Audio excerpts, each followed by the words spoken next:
ਜਾਂ connectivity road ਹੋਰ ਵੀ ਦਰਿਆ ਦੀ ਦੂਏ ਦਰਿਆ ਨਾਲ ਜੋੜਨਾ ਅੱਗੇ ਅੱਜ ਉਸੇ ਸਾਨੂੰ ਰਿਜ਼ਲਟ ਇਹ ਲੱਭਾ ਦਾ ਕਿ ਦੇਸ਼ ਜਿਹੜਾ ਹੈ ਉੱਚ ਸਿਖਰ ਤੇ ਅਸੀਂ ਪਹੁੰਚਾਇਆ ਹੈ भारतीय जनता पार्टी ਅਸੀਂ ਕੁਝ ਨਹੀਂ ਦਿਖਣਾ ਸਾਨੂੰ ਇੱਕ ਕਮਲ ਦਾ ਫੁੱਲ ਹੀ ਨਜ਼ਰ ਆਣਾ ਚਾਹੀਦਾ ਸਿਰਫ और ਜਿਹੜਾ आने वाले टाइम 'ਚ ਅਸੀਂ नरेंद्र भाई मोदी दोबारा प्रधानमंत्री तीसरी बार बनाना है और अच्छे बहुमत ਨਾਲ ਤੇ ਇਹ ਸਾਰੇ 40,000 ऐसे लोगों की अपना ਇੱਕੋ ਹੀ लक्ष्य होना चाहिए कि ਅਸੀਂ भारतीय जनता पार्टी को उच्च शिखर पे जाना देश की आगे ले जाना। बहुत धन्यवाद शुक्रिया सर। सेल सम्मेलन के मुख्य अतिथि चीफ गेस्ट हमारे मिस्टर गोपाल महाजन जी और एम शर्मा साहब, एस.के. शर्मा साहब अंदर आ जाए। भारत माता की जय, भारत माता की जय, भारत माता की जय, भारतीय जनता पार्टी। माननीय शर्मा साहब ने काफ़ी सेक्टर्स के बारे में डिस्कस किया और डॉक्टर साहब ने भी 2-3 सेक्टर्स के बारे में डिस्कस किया। सलाथिया साहब ने भी कुछ लाइट्स अलग अलग सेक्टर्स में डाली। मैं सिर्फ 1-2 सेक्टर लूँगा, उसी पे थोड़ा लाइट डालता हूँ। मैं पीछे हेल्थ के बारे में जाता हूँ। जैसे उन्होंने कहा कि हम रिटायर्ड, उनको आगे और समय मिलना चाहिए, तो पार्टी ने एक नारा दिया है, एक बार फिर मोदी सरकार, एक बार फिर मोदी सरकार, एक बार फिर। साहब मैं आज के चीफ गेस्ट हैं महाजन साहब, मैं उनको दरख्वास्त करूंगा वो आए अपने विचार साझा करें। Gopal Mahajan ji Bharatiya Janata party district president Kathua और सामान्य मंच, क्योंकि टाइम ज़्यादा हो चुका है, आए हुए सभी सीनियर सिटीजन सेल के कार्यकर्ता, भारतीय जनता पार्टी के कार्यकर्ता, प्यारे साथियों, आपने सेल की इम्पोर्टेंस जो है एम.जी. शर्मा साहब से बखूबी सुनी है कि बीजेपी में जो सेल का रोल है वो क्या है। 2021 में मैं रिटायर हुआ और उसके बाद नवंबर 3 को मैंने ज्वाइन की पार्टी।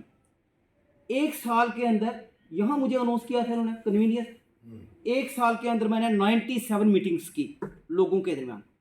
और मीटिंग क्या हुई, मोदी जी की जो जनहित पॉलिसीज थी उनको लेके। आज आप देख रहे हैं शर्मा साहब कि कितना बदलाव है। देखो इन्होंने हेल्थ की बात की है, प्रकट करना चाहता हूँ खास करके जो हमारे सीनियर लीडर यहाँ आए हैं और खुसूसन हमारे पार्टी के प्रेसिडेंट जिन्होंने हमें यहाँ जगह दी और मीडिया श्री गोपाल महाजन जी, हमारे सेल के टीचर एंड एम्प्लॉय सेल के कन्वीनियर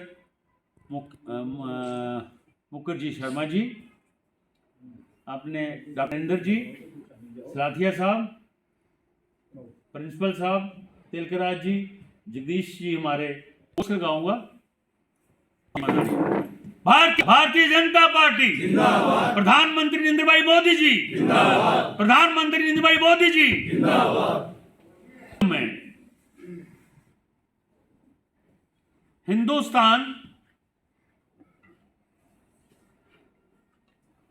हिंदुस्तान नहीं बल्कि वर्ल्ड भी उनकी प्रशंसा कर रहा है। आपने देखा होगा कि मोदी जी ने अपने देखा पिछले दिनों में राम मंदिर की स्थापना हुई, राम जी की मूर्ति की स्थापना हुई। अभी आने वाले टाइम में काशी विश्वनाथ शिव भगवान की स्थापना होगी और बहुत ही जल्दी मथुरा में भी स्थापना होगी कृष्ण भगवान की। तो कहने का मतलब इतना है कि मोदी जी चाहे जो 10 साल उन्हें मिले, डेवलपमेंट तो की, मगर इन कामों में लगे रहे, अपनी संस्कृति में को बढ़ाने में लगे रहे।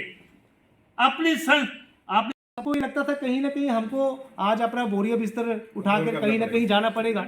एक इनसिक्योरिटी का जो भाव था वो कहीं ना कहीं आदरणीय प्रधानमंत्री जी ने वो हम सबके दिलों से निकाला है। तो एक बहुत बड़ा विश्वास प्रत्येक जम्मू कश्मीर के निवासी के लिए आदरणीय प्रधानमंत्री जी ने कहीं ना कहीं वो दिया है। तो हम सबके लिए बहुत बड़ी बात है कि ऐसा यशस्वी प्रधानमंत्री जी आदरणीय नरेंद्र भाई मोदी जी, जिन्होंने पूरे देश समाज के लिए, पूरे विश्व के कल्याण के लिए, और आज पूरे विश्व के अंदर कहीं ना कहीं एक बहुत बड़ा विश्वास भारतवर्ष के प्रति बनाया है। तो उसके लिए उन्होंने बहुत मेहनत करी है। हम सब लोग बहुत सौभाग्यशाली हैं और आज हम सब लोग ये कह रहे हैं और पूरा देश ये कह रहा है कि आदरणीय प्रधानमंत्री जी इस देश के फिर से तीसरी बार प्रधानमंत्री बनेंगे और फिर एक बार 400 पार का जो नारा जो हमारी पार्टी ने दिया और आदरणीय प्रधानमंत्री जी ने दिया और लोगों ने ये दिया है, दिल से कहा कि आदरणीय प्रधानमंत्री जी इस बार 400 पार जो सीटें लेंगे और एक बार फिर से एक नया इतिहास बनाएंगे और तीसरी बार इस देश के यशस्वी प्रधानमंत्री बनेंगे। और हम सब लोग ये चाहते भी हैं और हम सब लोग भारतीय जनता पार्टी के कार्यकर्ता भी हैं। और सबसे ज़रूरी बात यह है कि हम सब लोग कठुआ जिला के कार्यकर्ता हैं और जम्मू कश्मीर के बाद में अगर जम्मू के बाद किसी ज़िले से जो अपेक्षा रहती है वो कठुआ ज़िला से हमेशा रहती है, क्योंकि जब भी भारतीय जनता पार्टी का कोई कार्यकर्ता चुनाव लड़ता है, कोई भी चुनाव जब अनाउंस होता है, चाहे वो डीडीसी का चुनाव हो, चाहे एमएलए का चुनाव हो, चाहे वो लोकसभा का चुनाव हो, चाहे वो पंचायतों का चुनाव हो, म्यूनसिपैलिटी का चुनाव हो, हर समय भारतीय जनता पार्टी जिला कठुआ में अव्वल रहती है। तो कहीं ना कहीं पार्टी का एक बहुत बड़ा विश्वास हम सब पे है। हम सब लोग इस जिला के जिम्मेदार कार्यकर्ता है, जिम्मेदार नागरिक भी है, कार्यकर्ता भी है। और आने वाला समय जिस प्रकार अभी हमारे कन्वीनर साहब बता रहे थे कि आने वाला समय जो है बड़े सारे संगठनात्मक जो कार्य हैं वो हम सब लोगों को दिए गए, चाहे वो बूथ जनसंवाद का कार्य हो, चाहे वो गांव चलो अभियान हो। अभी पार्टी की तरफ से आप सबके ध्यान में होगा, पार्टी ने हम सबको कहा है कि हम लोग हर बूथ लेवल पे हम लोग जाएं और जो हमारे जो लाभार्थी हैं, जिन लोगों को भारतीय जनता पार्टी की इस सरकार की तरफ से, आदरणीय प्रधानमंत्री जी की तरफ से जो ग्राउंड लेवल पर जो लोगों को स्कीम्स का जो बेनिफिट मिला है, जो लाभार्थी हैं, हम लोगों को उनको संपर्क करना है। और लगभग कठुआ जिला के अंदर हम लोगों ने इस कार्य को 2 दिन पहले शुरू करा है। और मेरा आप सबसे भी निवेदन रहेगा, अपने जहाँ जहाँ भारतीय जनता पार्टी की तरफ से आपको ड्यूटीज़ जो हैं अलॉट की जाएंगी, क्योंकि हमारे जो मंडल अध्यक्ष हैं उनको कहा गया है कि जितने भी हमारे प्रमुख कार्यकर्ता हैं, बेशक वो हमारे बूथ स्तर के कार्यकर्ता हैं, मंडल स्तर के कार्यकर्ता हैं, हमारे प्रकोष्ठों के कार्यकर्ता हैं, सबको ये कहा गया है कि एक एक कार्यकर्ता को लगभग कम से कम 25 जो बेनिफिशरीज हैं उनको हम लोगों को कॉन्टैक्ट करना है। पर्सनली हम लोगों को उनके घर जाकर उनको जो सरकार की तरफ से जो बेनिफिट मिले हैं उसकी भी हम लोगों को चर्चा करनी है। और कहीं भारत माता की जय, भारत माता की जय। भारतीय जनता पार्टी जिंदाबाद, भारतीय जनता पार्टी जिंदाबाद, बीजेपी जिंदाबाद जिंदाबाद जिंदाबाद, भारत माता की जय, भारत माता की जय, नरेंद्र भाई मोदी जी जिंदाबाद।